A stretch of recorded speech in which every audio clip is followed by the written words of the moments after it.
Recently, I watched another creator's EDC knife review. Yes, I watch YouTube videos too. But while doing so, I was looking over the video's comments section. One of the comments struck a chord in me about the fact that most folding knives getting reviewed can seem ridiculously expensive and out of reach for some people wanting to own a good knife. This led me to do some soul searching. I realized that as RBB was starting to review specific knives, we were doing the same thing, only giving time to the hotties and eye candy. But what about everyone else?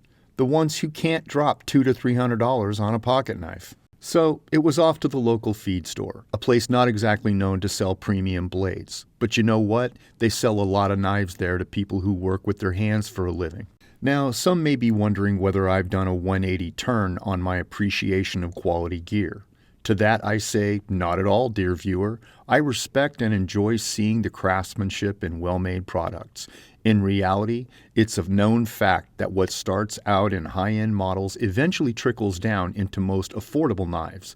The thing is just that sometimes we can all start to put our gear on a pedestal and forget the absolute basic purpose of the knife as a tool when it costs 10 times or more as much as one that you just picked up at a general store. I eventually settled on the Kershaw Chill Model 3410. But when choosing a feed store knife for less than $30, I knew you wouldn't be able to be too choosy on the blade steel it came with, so there would undoubtedly be one more piece of gear I would need, a reasonably priced pocket sharpener for the blade. Good thing I already owned a Ready Edge pocket sharpener. But before you ask, this is not a roundabout advertisement for the Ready Edge. I've owned mine for over a year now and paid full price for it too. And now for the Kershaw Chill's specs. The blade is 3.1 inches with an overall length of 7 inches when open. You get G10 scales and a pocket clip for tip up or tip down carry in right hand only. When I got the Kershaw Chill home and pulled it from the box, the blade's alignment to the handle was a little off, but after some readjustment of the pivot screw and oiling, it was fine. The blade steel of the Chill is made of 8 chromoly 13 molybdenum vanadium, or 8CR13 MOV. My research shows that this is a knockoff AUS-8 steel, which was once considered popular and of respectable quality in the 1970s. But for the steel purists out there, I have to qualify that just because the blade is stamped 8CR13 MOV doesn't mean it's the best version of what that steel can be. The devil is always in the details, or in this case, the heat treatment process. And I didn't expect the blade of such a mass-produced knife to be on the high end of that equation. The bottom line is any knife's job is to cut, and my job is to keep it sharp. Out of the box, the blade edge was okay. If 100% is hair shaving sharp, I'd say the Kershaw Chill was at about 85 to 90%. Not bad, but repeatedly trying to slice the edge of a single piece of paper was hit and miss. Some of the strokes were clean, others just grabbed the paper and tore. However, after a quick touch-up on the Spyderco Sharp Maker, the blade was thin slicing paper with ease. As an aside, I chose to use an additional knife made from S30V steel to compare how long the Kershaw Chill's edge lasted. For this task, I used a Benchmade Mini Osborne. A side-by-side of the two shows that they are similar in size, although the Osborne's cutting edge is only 2.9 inches compared to the Chill's 3.1. But they could easily be placed in the same size category. Prior to each test, both blades were brought to hair shaving sharpness. The first test was the sisal rope cutting.